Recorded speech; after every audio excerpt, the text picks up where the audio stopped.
Cameras.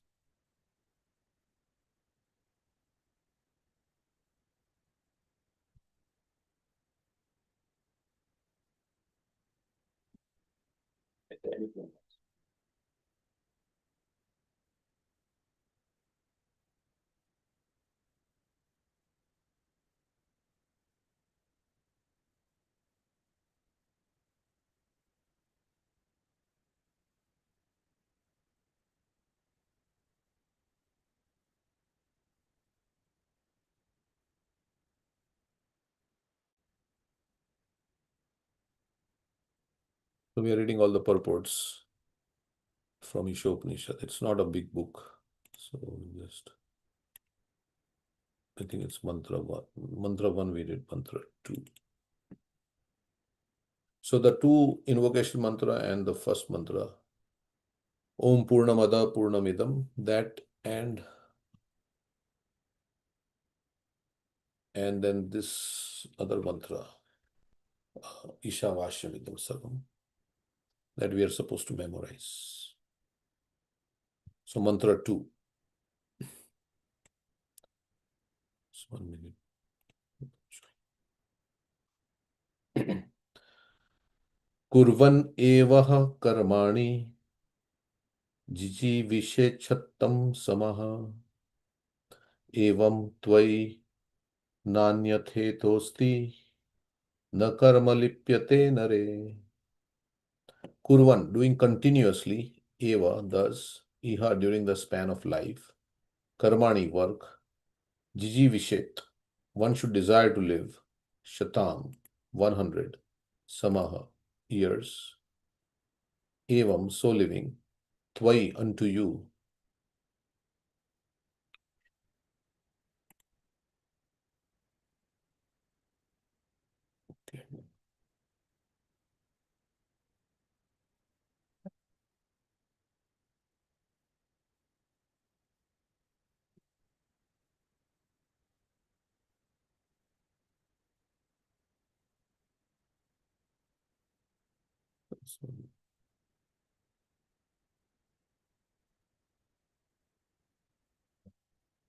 tvai, unto you,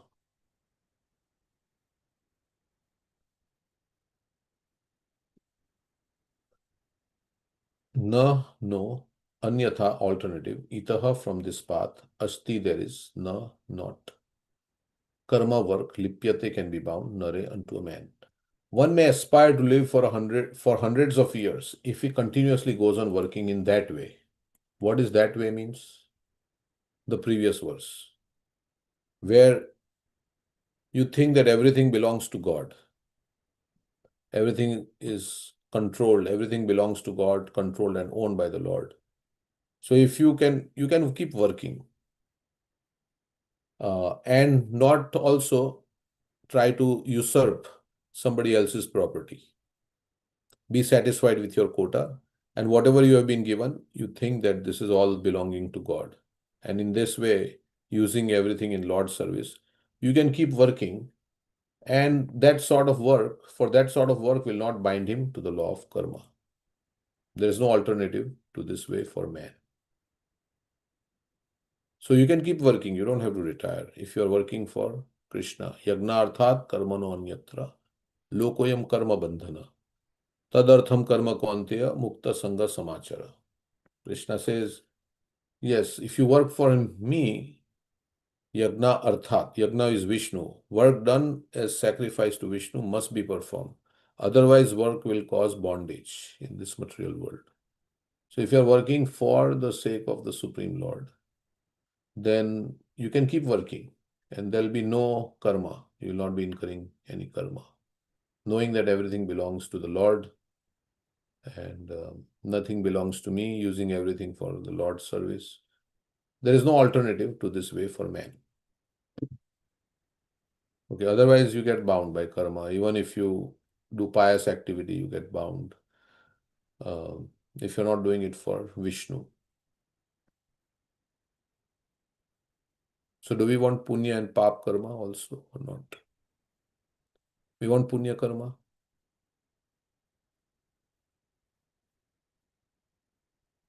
Why would we not want punya karma? Because that will lead us to take another body where we can enjoy the results of our punya. We don't want that. But you can say, well, I will enjoy, so why don't I want punya karma? Well, with the birth will come disease, old age, and death. That is for sure. So death will come, right? Even if you have a lot of punya karma, you are in a very nice situation, but death will come. So that is why it is not desirable. Shine punya martya lokam vishanti, Krishna says in the Bhagavad Gita. So Shina punya martya lokam vishanti. Shina means depletion. When karma punya becomes depleted, then yeah, it's finished. So that is why Lomash Rishi, he was a Rishi, he was meditating on the bank of the river. And sometimes on the bank of the river, the weather was not nice. It was stormy, sometimes it was very cold, sometimes it was rainy, sometimes a lot of heat. So his disciples told him, let's build a cottage for you. Let's build something to shelter you from the weather. And Lomash Rishi, he had the benediction that he would live as long as Lomasha, Loma means the hair. He had so many hairs on his body. He would die only when all the hairs on his body would fall. And he had so many hairs on his body. And the hairs would fall after a very long time. And then Lomash Rishi said, don't waste time in building a cottage. Life is too short. So, although he was going to live for so many, many years, but he told his disciples, don't waste time in building the cottage. Life is too short. So concentrate on. Of course, we need some shelter. We cannot, we have a house. But this is just to emphasize that how the great souls are very focused on self realization. They don't get distracted by anything else.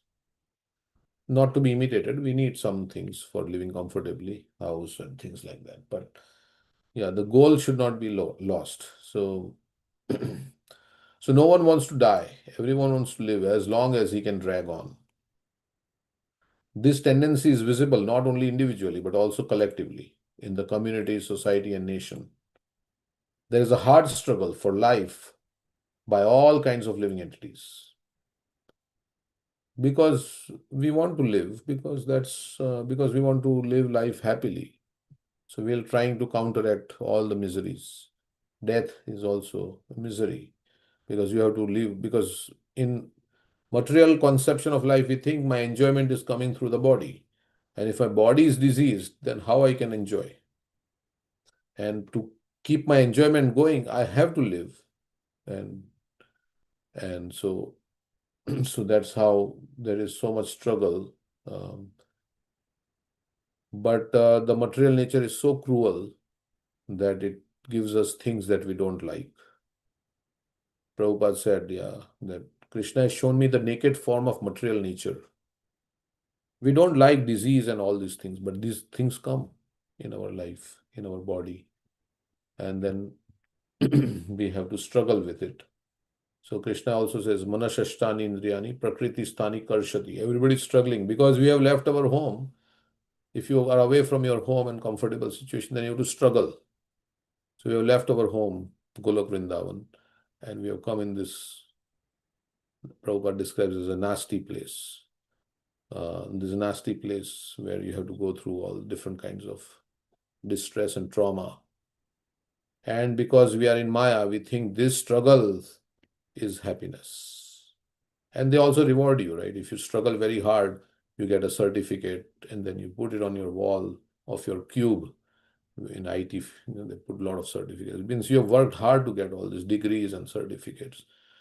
And so we feel very happy. Now I have so many medals and so many certificates. But you had to struggle so hard to get that. And because of that, you may get some increased salary and a lot of money. And so you feel now my situation is very nice. I can live more comfortably. I can have more enjoyment. I can buy things. I can go places. So this is how um, you get more material happiness. You can eat nice, palatable in the nicest restaurants, the nicest food. you can buy and eat. So this all things will give me happiness. Then you will get married, right? Then you will get enjoyment in married life, because one reason Bhakti Siddhanta Saraswati Thakur, he left his studies or his profession, he was thinking that if I study too much and it become great thing, then there will be pressure on me to get married. So he says, I don't know, because if you are not, like in marriage, you see, right? Especially the girls will see, oh, what is the boy's earning? What is he doing? He has a job.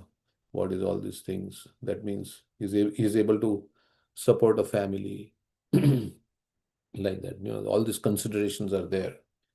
So, so we want, Yashoda was also thinking, right? If my son is not behaved properly, then who will marry her, marry him? Right. So she was trying to discipline. So we also do so much endeavor ultimately to have nice life, material life. I mean, not devotees, but I'm saying in general, people are working very hard to build a career. But the goal is that, yes, I will have a nice situation and I will enjoy. But for coming to a nice situation, you have to struggle very hard. Right? You have to go through so many exams and competitive exams and all these things. So that is the struggle. But because everybody is doing it, we feel this is life. This is how it should be, right? Because everybody is doing it. So some people say, no, we don't want to do this. And they join the Hare Krishna temple, ISKCON temple. They say, we don't want to go through this hardship and the routine way of, trying to find happiness. So they just ditch. So there is a hard struggle. Now, it doesn't mean outside, everybody can be a devotee in any situation. In family life also you can be. So there is a hard struggle for life by all kinds of living entities, but there is struggle, right? Now jobs are going, people are getting laid off. Now you have to study new technology. You may like it, you may say, I like it. And all these rules are coming for H1Bs, and it's like a lot of anxiety. And there is always anxiety when disease will come, when the disease will start. So, and we all know that we are not going to be here around forever. So there is some anxiety about death, which nobody generally thinks about. And then so much struggle trying to save the body. There's a hard struggle for life by all kinds of living entities. And the Vedas say that this is quite natural. The living being is eternal by nature. But due to his bondage in material existence, he has to change his body over and over. Then we are struggling in the mother's womb. We are praying, please let me out. Already we suffered death, which was very painful. Then again we have to go into another mother's womb and again be packed up in the mother's womb. Then again you come out. Then there is so much pressure on, oh, you have to do this, you have to now make a career, you have to study, do so many things. So like that, our life is going on in this material world. This process is called transmigration of the soul, or karma bandhan, bondage by one's work. The living entity has to work for his livelihood. And sometimes karma is nice, so you get nice situation. You're born with a silver spoon in the mouth, so you don't have to work very hard. You have a lot of inheritance. Sometimes you're born as a beggar's child, and you have to, child labor is also there. Children are doing big bricks. They have to, uh, you know, ferry bricks for construction of buildings. So all these things we have gone through. The living entity has to work for his livelihood because that is the law of material nature. And if he does not act according to his prescribed duties,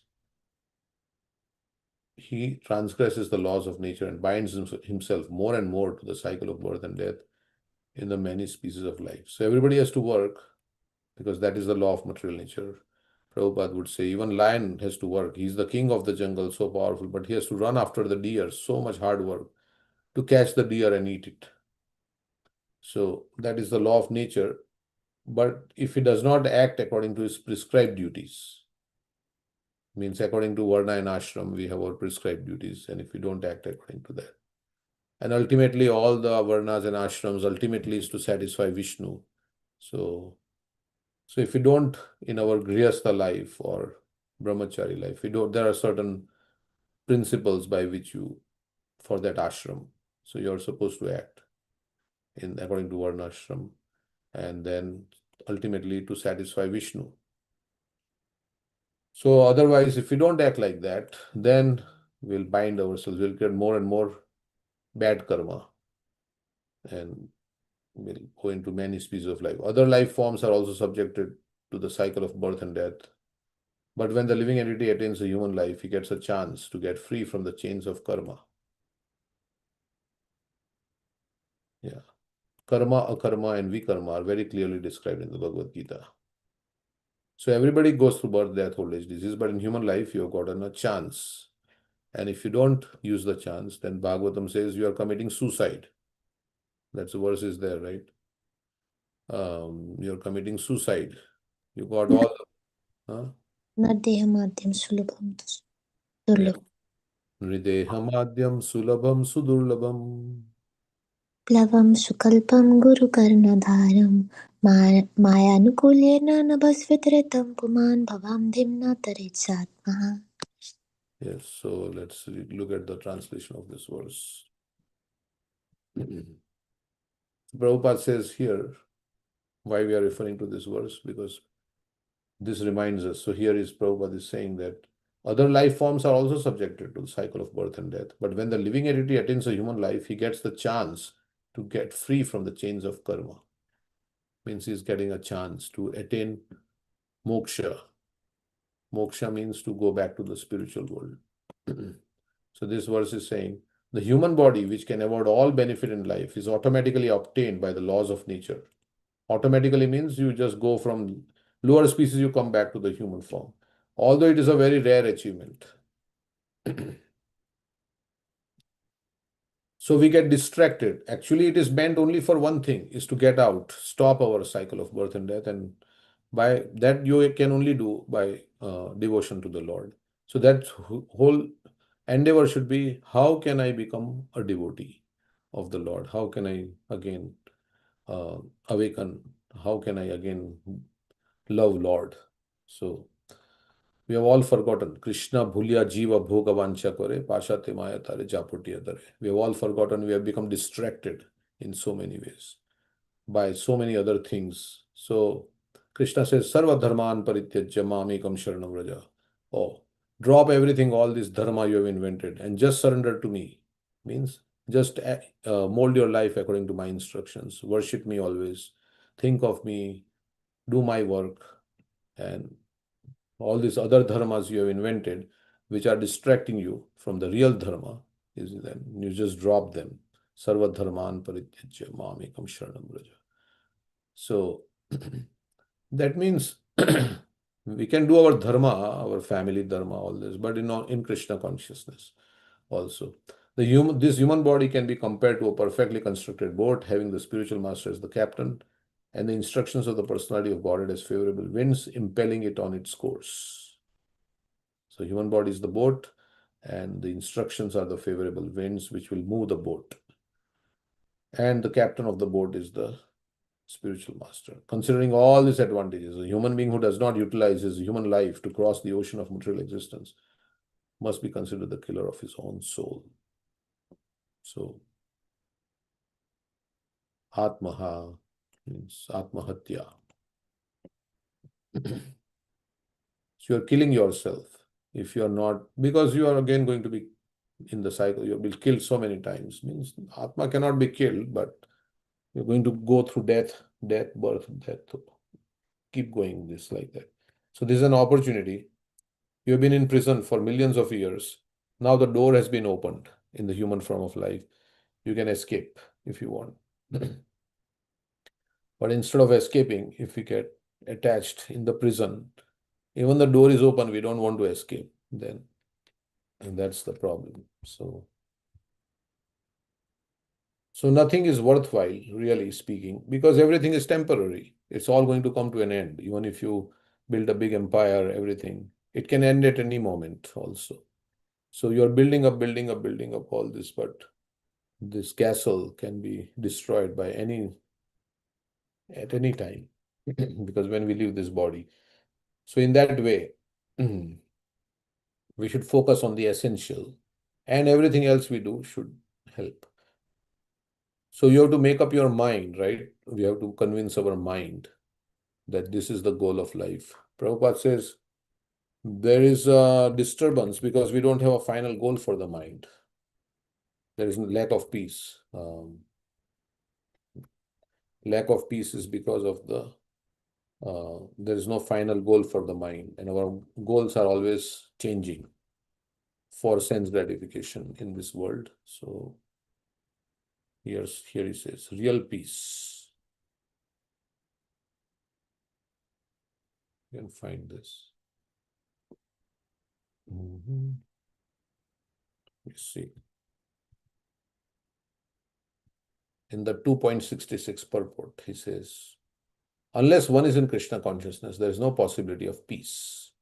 So it is confirmed in the 5th chapter that when one understands that Krishna is the only enjoyer of all good results of sacrifice and penance, that is the proprietor of all universal manifestation, and he's the real friend. This is Bhoktaram Yagna Tapasam verse. Then only one can have real peace. Therefore, if one is not in Krishna consciousness, there cannot be a final goal for the mind. And somewhere else he says, the disturbance is due to lack of a final goal. So we have to make up our mind. What do we want in this life? So we want to become Krishna conscious.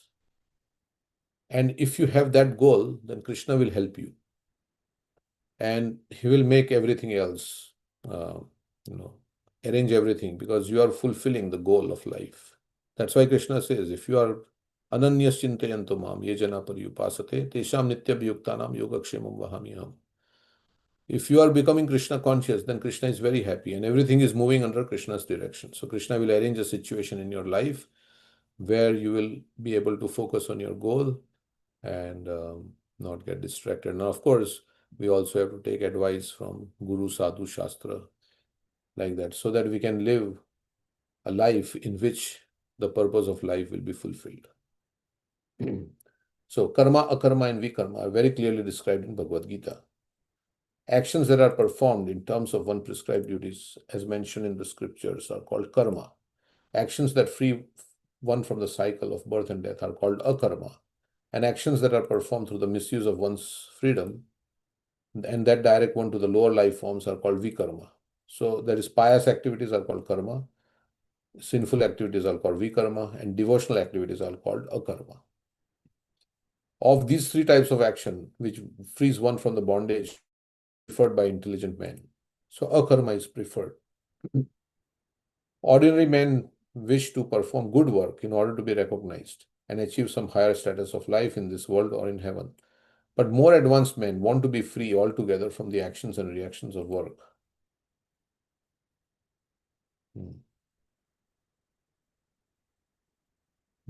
Intelligent men well know that both good and bad work equally bind one to the material miseries. Consequently, they seek that work which will free them from the reactions of both good and bad work. Such liberating work is described here in the pages of Sri Isopanishad. The instructions of Sri Isopanishad are more elaborately explained in the Bhagavad Gita, sometimes called the Gita Upanishad, the cream of all the Upanishads. Sarva Upanishad Gavo Dogta Gopalanandana. Vatsa Parthos Dirbhokta Dugdham Gita Amritam Mahat. So it is said that all the Upanishads are like a cow. Then the milk of this cow is the Bhagavad Gita. And all intelligent people like Arjuna is the calf. Krishna is the cowherd boy who's milking the cow. And the essence he has extracted in the form of Bhagavad Gita. And his Arjuna and all the Sudhir Bhokta, those Sudhi means those who have good intelligence, they're supposed to enjoy this nectarian milk. Dugdham Gita Amritam Mahat. Amrita, it is nectarian. So we are supposed to relish the nectar of Bhagavad Gita. So that's what this is Gita Upanishad, the cream of all the Upanishads. And the cream of all the Puranas is the Bhagavad Puran. Bhagavad Puran. So these 2 books Bhagavad Gita and Bhagavatam are the very basic standard books. In Bhagavad Gita 3:9 to 16, the personality of Godhead says that one cannot attain the state of Naishkarmiya or a karma without executing the prescribed duties mentioned in the Vedic literature. This literature can regulate the working energy of a human being in such a way that he can gradually realize the authority of the Supreme Being. When he realizes the authority of the personality of Godhead, Vasudeva or Krishna, it is to be understood that he has attained the stage of positive knowledge. In this purified stage, the modes of nature, namely goodness, passion, and ignorance, cannot act and is able to work on the basis of Naishkarmya. Such work does not bind one to the cycle of birth and death. Okay, so when you act in Krishna consciousness, then you are not getting any reaction. Factually, no one has to do anything more than renders devotional service to the Lord. So in the Gita Mahatmya, it is said, Eko Shastra Dev, right? Let there be one Shastra for the whole world. Let there be, what is that?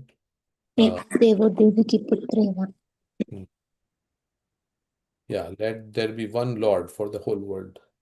Let there be one work. Mantras. Yeah, one work. Mantras, one work. Ekko mantras tasya namani yani. So, Ekam Shastram Devki Putram Gitam. Let there be Devki Putra. Bhagavad Gita, one Shastra. Eko Devo Devki Putra eva. Let there be one God, Devki Putra. Eko mantras tasya namani yani. Let there be one mantra, the holy name of the Lord, the Hare Krishna mantra. And karma pi ekam tasya devasya seva. Let there be one work for everybody, which is devasya seva, means service of the Supreme Lord. So this is translated, this is an introduction. In the present day, people are very much eager to have one scripture, one God, one religion, and one occupation. Therefore, ekam shastram devki putram kitam. Let there be one scripture only, one common scripture for the whole world, Bhagavad Gita. Eko devo devki putra eva. Let there be one God for the whole world. Actually, there is only one God. That is Krishna. Shri Krishna. Eko mantras tasya namani. And one hymn, one mantra, one prayer, the chanting of his name. Hare Krishna, Hare Krishna, Krishna Krishna. There will be less confusion, right? Oh, what about this Veda and that Veda and this? Just one. Bhagavad Gita. Bhagavad Gita. Krishna is God. Love one occupation. Whatever you are doing, it is to serve Krishna. You may be working in office or everything, anything. It is all to. And there will be one mantra, not so many mantras, only one mantra. And one work, karma pi ekam, one work, tasya devasya seva. Let there be one work only, the service of the Supreme. So Prabhupada is saying here, factually no one has to do anything other than render devotional service to the Lord. So everything is for a devotee, there is no material life and spiritual life like that separately. Everything he does is devotional service to the Lord. So sometimes we say dovetail, but yeah, so everything is dovetail, then it all becomes connected to the Lord. Then it is. So nobody has to do anything other than render devotional service to the Lord through your work also. However, in the lower stages of life, one cannot immediately adopt the activities of devotional service, nor can one completely stop fruitive work. So we cannot stop karma, which karma are those fruitive activities that we do for our own enjoyment in a pious way. So we cannot stop that in lower stage of life. A conditioned soul is accustomed to working for sense gratification. So everybody is working for my gratification or my extended gratification of my family, like that. Everybody is working for their own sense gratification, for his own selfish interest, immediate or extended. An ordinary man works for his own sense enjoyment, and when this principle of sense gratification is extended to include his society, nation, or humanity in general, it assumes various attractive names such as altruism, socialism, communism, nationalism, and humanitarianism. These isms are certainly very attractive forms of karma bandhan. Prabhupada says there are different ways to become bound in the name of nationalism, humanitarianism. There are attractive forms of karma bandha. because we have given a nice name, then it doesn't make it free from karma, because you are still not doing it in the Lord's service. So, but it is expanded consciousness, like you are saying now, all the whole human race, not only my whole human race, so humanitarianism, or my country, not only my village, not only my community, not only my family, but my whole country. That's nationalism. So Prabhupada is saying these isms are certainly very attractive forms of karma bandhan. But the Vedic instruction of Sri Isopanishad is that if one actually wants to live for any of the above isms, you should make them God-centered.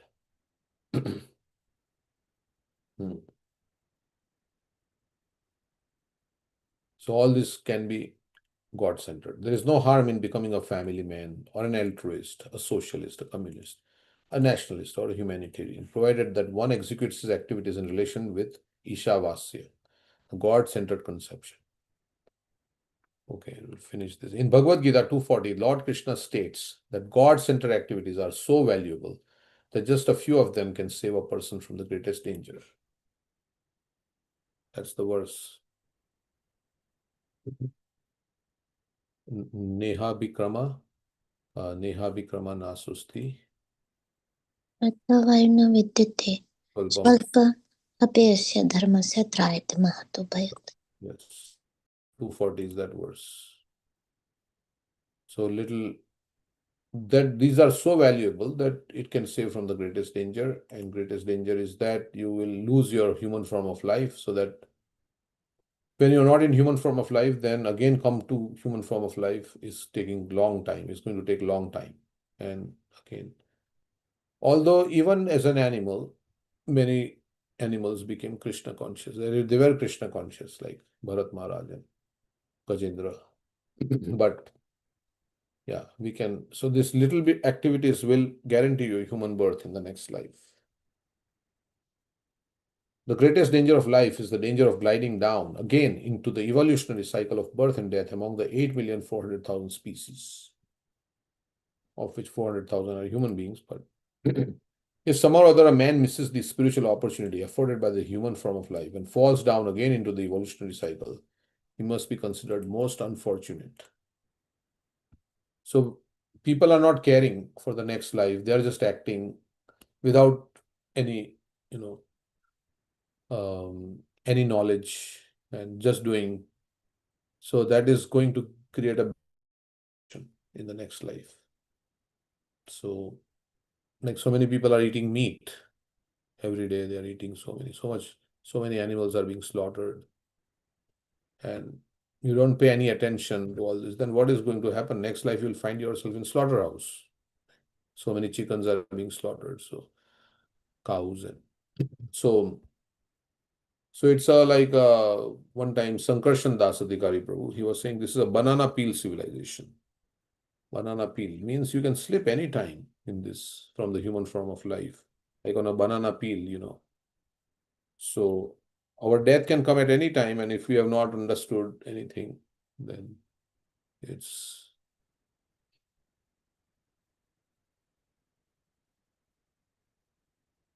we can slip from the human form. Our life is also very short.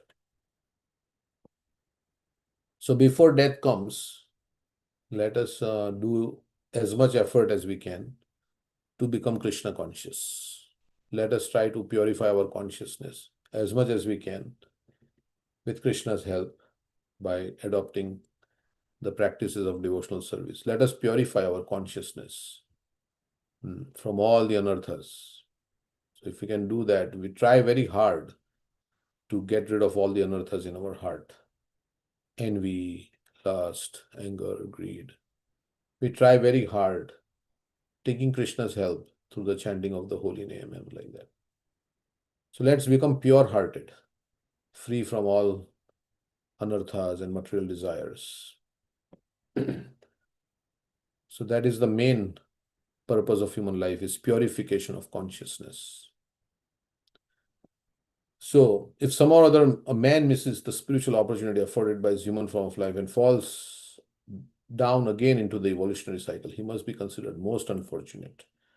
Due to his defective senses, a foolish man cannot see that this is happening.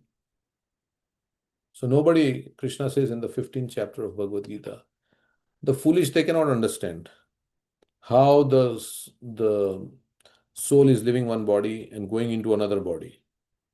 But those whose eyes are trained in transcendental knowledge, they can see all this. So most people cannot understand this, the bigger picture. Here it says in 15:10. Utkramantam sthitam vapi bhunjanam va gunanvitam vimuda nanu pashyanti jnana chakshusha. The foolish cannot understand how a living entity can quit his body, nor they can understand what sort of body he enjoys under the spell of the modes of nature. But one whose eyes are trained in knowledge can see all this. And he repeats it again. The endeavoring transcendentalist who are situated in self-realization can see all this clearly. What he can see?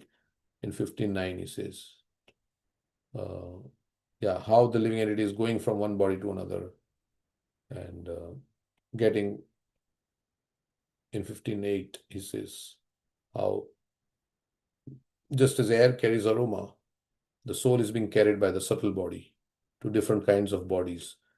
And then equates it, then it takes another. How this transmigration is happening, those whose eyes are not trained in knowledge, he says, Vimuda nanu pashyanti, those who are foolish, they cannot see this. So those who don't have knowledge, that's what it is. But pashyanti jnana chakshusha, those who have the eyes of knowledge, they can see. Means we don't see actually the soul leaving the body and going into another body like that. But because we have the knowledge, faith in Krishna's words, and we can understand, it explains why different people take birth in different situations. So that is how. So due to his defective senses, a foolish man cannot see that this is happening. This is one of the defects. We have imperfect senses. Consequently, Sri Isopanishad advises us to exert our energy in the spirit of Ishavasya. Being so engaged, we may wish to live for many, many years. Otherwise, a long life in itself has no value. So we live in deeds, not years. So long life is no meaning. Bhagavatam says, do not the trees live so long? What is the use of living so long? The trees in redwood forest, they have been standing there for 5,000 years. So what is the use of a long life? Instead, even a moment of self-realization is more valuable than a prolonged life. There's a verse in the Bhagavatam like that. So here, Srimad Bhagavatam 2.3.18. See.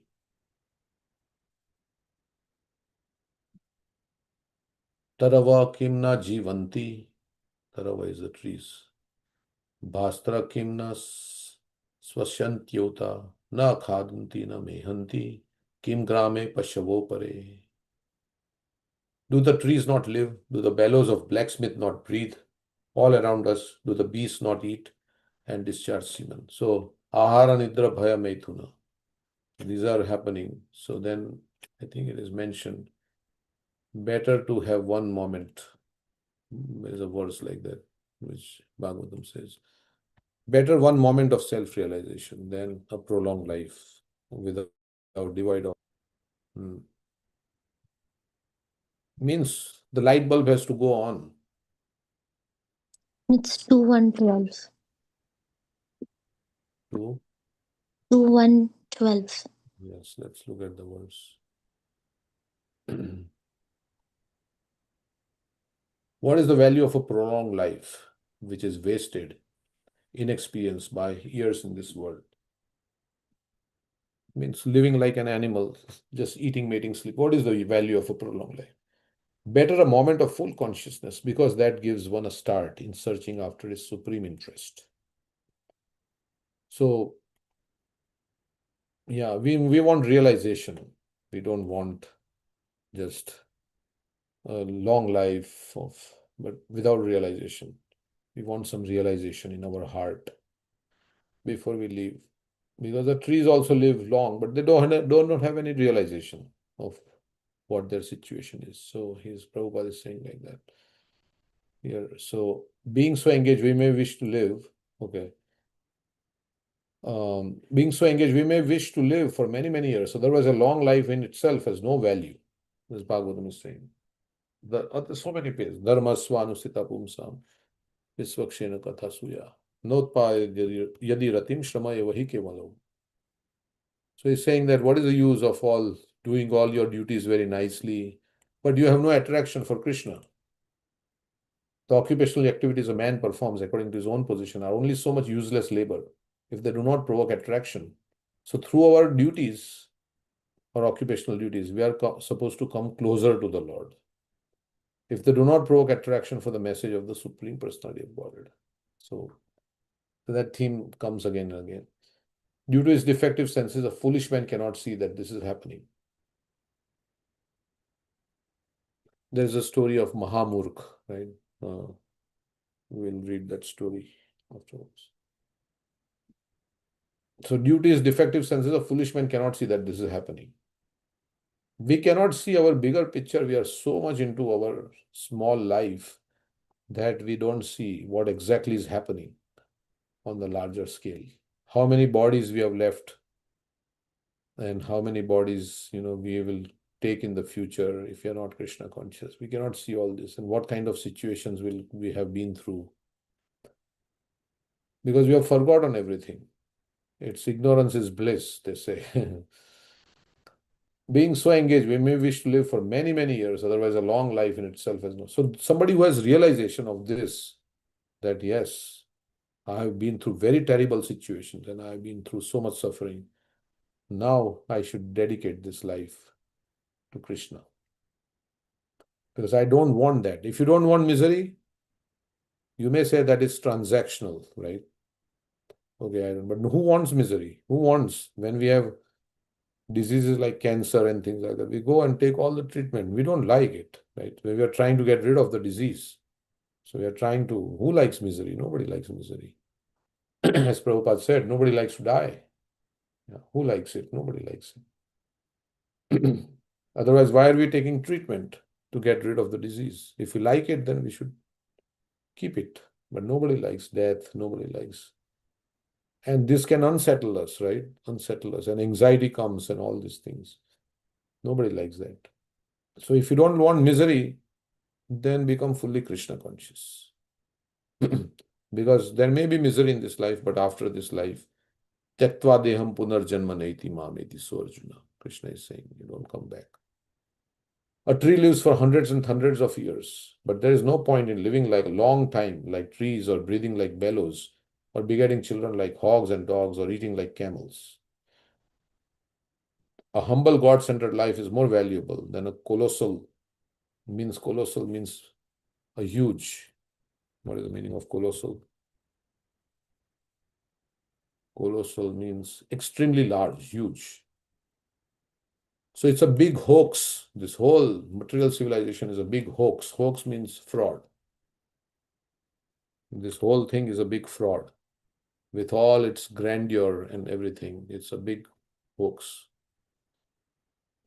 It means cheating. So we may have all the big assets and everything and so much property and all this, but it is instead of humble life, then all this pompous life of big show, and is Prabhupada is saying a humble God-centered life is more valuable than a colossal hoax of life dedicated to godless altruism or socialism. Of course, you can have everything in Krishna consciousness. Nothing is denied if you can use everything in Krishna. This is the purport of this verse, that you can keep working for Krishna. That's devotional service. You don't have to give up devotional service. So when altruistic activities are executed, so most people want to retire because they want to enjoy, right? In material life, I'm saying. Because now they have got enough money, so now they want their golden years of life. They want to stop working, and their body also doesn't work after some time. So they want to retire because they want to enjoy what they have earned in their life. They want to enjoy now without any job. So most people want to stop working because they feel also because it is too troublesome. This work is, we don't like it. Or you want to work because you want to enjoy the results. But it is hard to find somebody who is working for the pleasure of Krishna. That's very difficult. But if you work like that, everything you do, you're working for the satisfaction of Krishna, then you don't have to give up the work and like that. So most people, we are working because we want to enjoy life, right? We want to get more and more nicer situations so we can enjoy life. I mean, not devotees, but I'm talking about myself. And then some people want to stop working because they are now accumulated enough money and they want to enjoy life now. But nobody is working for Krishna's enjoyment. So that is the anashrita karma phalam karma karyam karma karoti ya sa sannyasi cha yogi cha na niragnir na chakriya. When you work but you give the results of your work to Krishna, that is considered sannyas. Anashrita karma phalam. So not that you stop working. No, not karma sannyas. Krishna is not advocating karma sannyas. No, you work for satisfaction of Krishna. When altruistic activities are executed in the spirit of Sri Isopanishad, they become a form of karma yoga. But of course, you can work not at a job, you can work to spread Krishna consciousness. Like so many devotees, right? They have given up their thing because they are now working to spread Krishna consciousness. So that's they are also working. And some people are working in their job and they use their money to support the preachers, to support the temple construction, to support the temples, like and to maintain their lifestyle, which is Vaishnava lifestyle. Such activities are recommended in the Bhagavad Gita 18.5 to 9. When altruistic activities are executed in the spirit of Sri Isopanishad, they become a form of karma yoga. Such activities are recommended in Bhagavad Gita 18.5 through 9, for they guarantee their executor protection from the danger of sliding down into the evolutionary process of birth and death. So 18.5 to 9. Yagnadana tapa karma natyajyam karyam evatat yagnodanam tapaschaiva pavanani manishinam. Acts of sacrifice, charity, and penance are not to be given up, they must be performed. Indeed, sacrifice, charity, and penance purify even the great souls. Okay, so that's 18.5 to 9. And then Krishna says, all these activities should be performed without attachment or expectation of result. They should be performed as a matter of duty, O son of Pritha. That is my final opinion. Prescribed duties should never be renounced. If one gives up his prescribed duties because of illusion, such renunciation is said to be in the mode of ignorance. Anyone who has given up prescribed duties as troublesome or out of fear of bodily discomfort is said to have renounced in the mode of passion. Such action never leads to the elevation of renunciation. So if we say, oh, this is too troublesome and I give it up and I become lazy person, right? Then it is not proper. But you can give up to serve, like you can give up your, at some point you in Varnashram, you give up your, or you say, I've done enough for my family, my duties are over. Now this portion of life, you starts with Vanaprastha and then sannyas, it's like renounced life now. So, so that is there with time. With time, your duties also change. It doesn't remain the same as time because now you are moving closer to death. So your duties are supposed to change with time. O Arjuna, when one performs his prescribed duty only because it ought to be done and renounces all material association, all attachment to the fruit, his renunciation is said to be in the mode of goodness. So this is 18.9. Okay, so Krishna is back.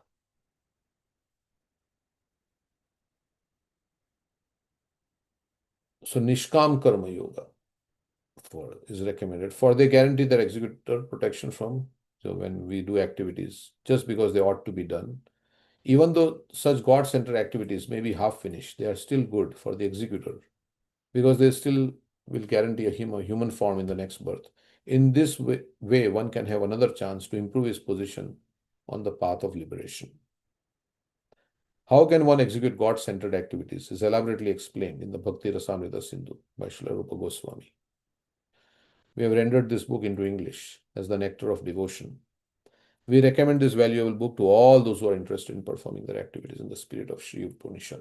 So we'll study Bhakti Rasamrita in few chapters. So like that. But we know, now also we know, like hearing devotees chanting Hare Krishna. Okay. So this purport is over. We'll go to the third one tomorrow. Or not next week. So in the yoga ladder, Nishkam Karma Yoga is below Bhakti Yoga, right? So ultimately only Bhakti can take us back home, back to Godhead. Yes. So, but when you work, Krishna says, yeah, in the 12th chapter, right? He says Bhakti, but when Bhakti includes all other, Bhakti Yoga includes all other things, means Nishkam Karma Yoga, you're working for the pleasure of Krishna. So that is included Bhakti Yoga, that you are doing it for the pleasure of Krishna. So, and the 12th chapter also in the yoga ladder that he defines, he says the highest is direct devotional service, fixing your mind on Krishna. And if you can't do that, then there are other ways, sadhana, bhakti, and karma yoga. But ultimately, even people who are working and giving their results to Krishna, they have to dedicate some part of their life in exclusive devotional service, bhakti, chanting the holy name, and if you hearing think about Krishna. you can only think that this work is for Krishna when you are doing your work. If you're doing it for Krishna, then you can remember Krishna. Oh, I'm doing this, whether you're cleaning the temple or you're working in your office, but you are thinking, oh, this is, I'm doing this for Krishna. Then Ma Manusmara Yudhyacha. So Arjuna was fighting, but he was remembering. So this work I'm doing for Krishna. So that way you can do everything. But still, Shravanam Kirtanam, 9 process of devotional service, you have to do direct devotional service. Yeah, so there is sadhana bhakti, and then you have 8 hours you have to work, like most of you are working in the office for 8. So sadhana bhakti, where you have, like yesterday at the home program, we were talking, right? She was saying, I can chant. I'm always chanting, doing all my. So there is a exclusive time where you read the scriptures, where you chant Hare Krishna. And then other times you are working in your office because you have to work. So then you can say, okay, this work I'm doing for Krishna. And just as a materialist works for his own sense gratification, for his own enjoyment, the devotee or the pure devotee may think that I'll give the results, I'll use the results of this work for Krishna. So then when you have that mentality, then you do your work nicely so that I'm going to offer this to Krishna. I'll get some result. And while doing the work also, you remember Mam Anusmara Yudhyacha. They say you first remember me because you have good sadhana already in the morning. So when you go, then you can remember Krishna also. And you also think, yeah, I'm going to, whatever money I'm going to get, I'm going to help propagate Krishna consciousness or like that. So then that way, also your work is. So Krishna gives a practical. Prabhupada says, yeah, Krishna doesn't say. And then he says, while you're doing your work, you can chant Hare Krishna, Hare Krishna. Prabhupada says like that, which may not be possible because we have to think of about the work. What is going on if I'm meeting going on, and I have to think, use my brain. But Prabhupada says here that therefore, Arjuna, you should always think of me in the form of Krishna and at the same time carry out your prescribed duty of fighting with your activities dedicated to me and your mind and intelligence fixed on me. You let in me without doubt. This instruction to Arjuna is very important for all men engaged in material activities. The Lord does not say that one should give up his prescribed duties or engagements, which can be given up. I mean, all prescribed duties change in the Varnashram at certain point with age. But when you are in Grihastha, you have certain prescribed duties like taking care of the children, making your children Krishna conscious. One can continue them and at the same time think of Krishna by chanting Hare Krishna. So he says you can continue. But that not be always possible if you're in IT and you are doing some programming or something like that, some software architect solution you're making, then you have to think like that. This will free one from contamination and engage the mind. So yeah, we have to chant Hare Krishna simultaneously, and we have to also dedicate the work to Krishna. Then we think, yeah, this I'm doing for Krishna. So in this way, all the activities are. And then if you want to do directly like preaching and like that, it's like many devotees are doing, then you can just directly save all the conditioned souls. You can travel and preach and do directly deity worship or all the time, in the temple, like our devotees are doing from morning. They're cooking in the kitchen all day. So you can do that also. So depending on your situation. Yeah. But yeah, we have to chant 16 rounds at least. That is the most essential. Prabhupada says of all the regulative principles, the spiritual masters order to chant. So I cannot say I'm doing a lot of. Prabhupada was not happy when somebody said, "Oh, I'm not chanting my rounds because I have so much service to do." So, so what did he say? Do you have time to eat and sleep? Then why you are not able to? Why not? Because that's the most important. And if we chant Hare Krishna, we will be able to do uh, our other activities also in devotional consciousness. So,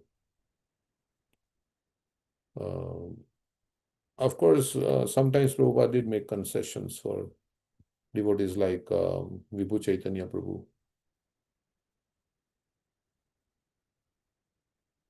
So,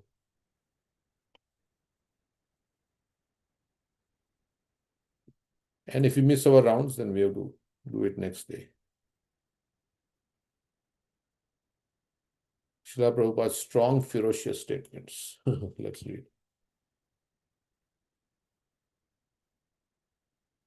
There are so many. But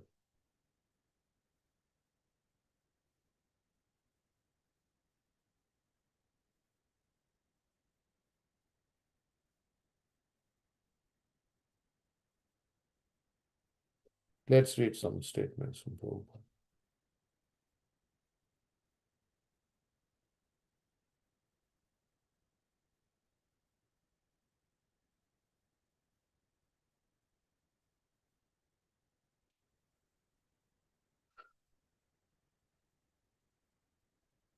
In Gorakhpur, this is Giriraj Swami.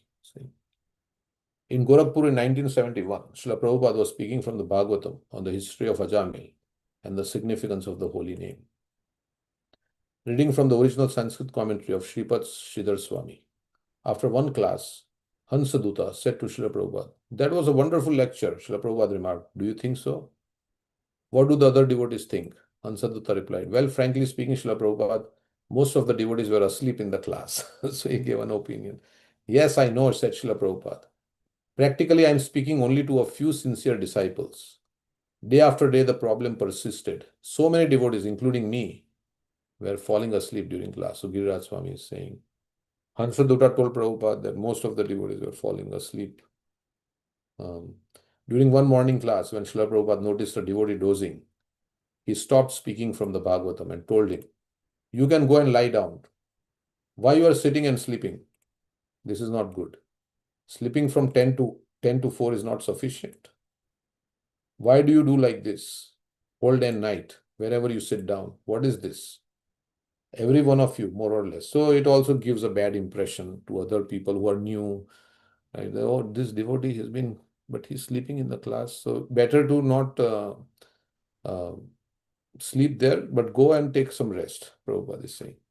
Don't sleep. And it's also discouraging to the speaker right in front. If somebody is dozing off, the speaker feels very discouraged. So then take proper rest and do like Prabhupada is saying like that. Why do you do like this? Whole day and night, whenever you sit down, what is this? Every one of you, more or less, what is the reason? Yamuna Devi ventured, inattentive. But Srila Prabhupada responded, inattentive means like this? No, unless one is tired or has had no sufficient sleep, one will not do like that. That means you are not having sufficient sleep. It is not inattentiveness. Then Guru Das suggested, not enough sleep. But Srila Prabhupada retorted, enough sleep? You require 24 hours sleep? If you sleep for 10 hours, that is not sufficient. Your business is to sleep only, so 10 hours or 8 hours sleep is not sufficient. So some people may do with less sleep. Some people may require 7, 8, like more. 8 is like kind of good, a little bit more, but like that. But not 9, 10 hours sleep like that. So 10 hours or 8 hours sleep is not sufficient. Providing 10 hours. Kumbhakarna, just like Kumbhakarna, he was sleeping 6 months.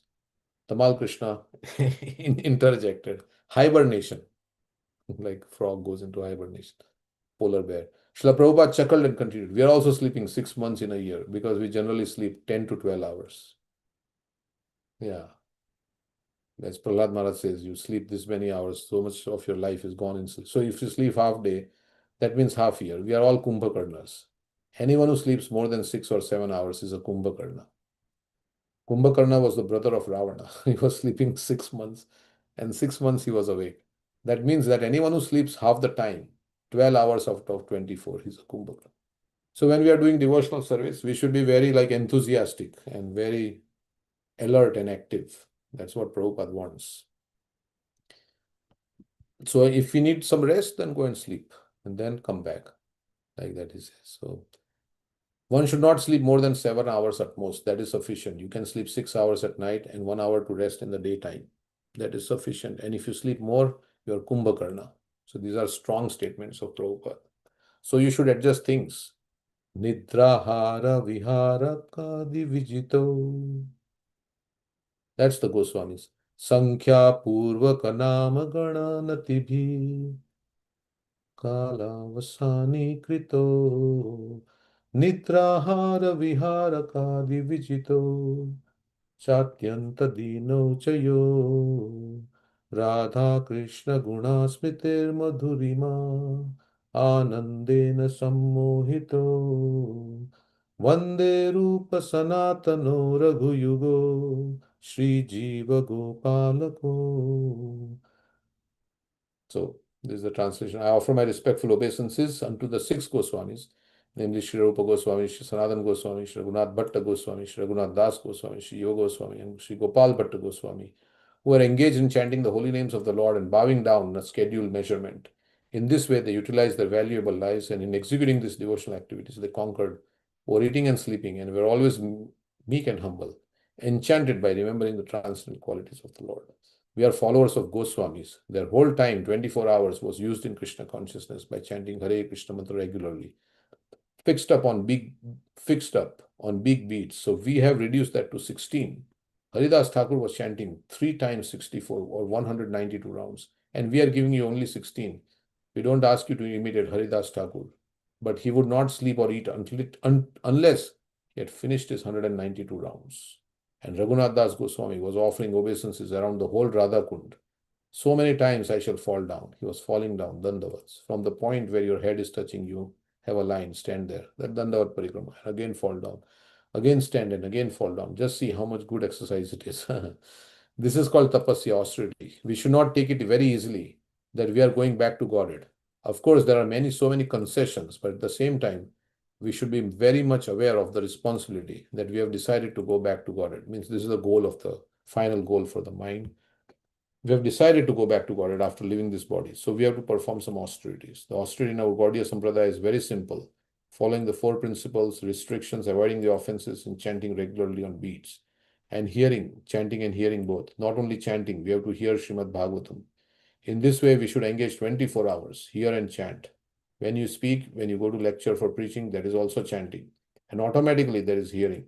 If you chant, there is hearing also. Shravanam Kirtanam Vishnu Smaranam. And there is memorizing also. Unless you memorize all the conclusions of Srimad Bhagavatam, Bhagavad Gita, you cannot speak. Shravanam Kirtanam Vishnu Smaranam Pada Sevanam Archanam. Archanam, this is Archanam. Srila Prabhupada indicated the deities of Radha Krishna that were traveling with him and continued. Vandanam, offering prayers. Hare Krishna is also prayer. Hare Krishna, Hare Krishna. Oh Krishna, oh energy of Krishna, please engage me in your service. This Hare Krishna is simply prayer. So Shravanam Kirtanam Vishnu Smaranam Pada Sevanam Archanam Vandanam Dasyam. Always remain engaged as a servant. Dasyam, Sakhyam. Always think that Krishna is your best friend. And Atma Nivedanam. Dedicate everything to Krishna. This is our process. And we have to be engaged in this process 24 hours. Because we have got this body, it requires eating, sleeping, mating. So the arrangement is there. Eating is there, sleeping is there, mating is there, defending is there, but not excessively. Nidra, hara, vihara, kadi. Vihar means some recreation. Nidra, sleeping. Ahara, eating. Vijito. Vijito means they have conquered. You should not be conquered by them. Eating, sleeping, mating, and defending are required, but you should not be conquered by them. You should conquer them. So we should always be conscious of our responsibility. That will help us. We must stay awake. We must stay awake. Uttishtahata. Always remain Uttishtata. Always remain awakened. Srila Prabhupada was referring to a Vedic injunction. Uttishta jagrata prapya varan nibodata churasya dhara nishita durataya durgam pathas tat kavayo vadanti. Please wake up and try to understand. The boon that you have now in this human form of life, the path of spiritual realization, is very difficult, is sharp like a razor's edge. This is the opinion of learned scholars. So like that, we can go on. This is outside the Bhakti Shastri class. Okay, so we'll stop here. Thank you for joining. Hare Krishna. Hare Krishna, Prabhuji. Hare Krishna, Prabhu. Prabhuji.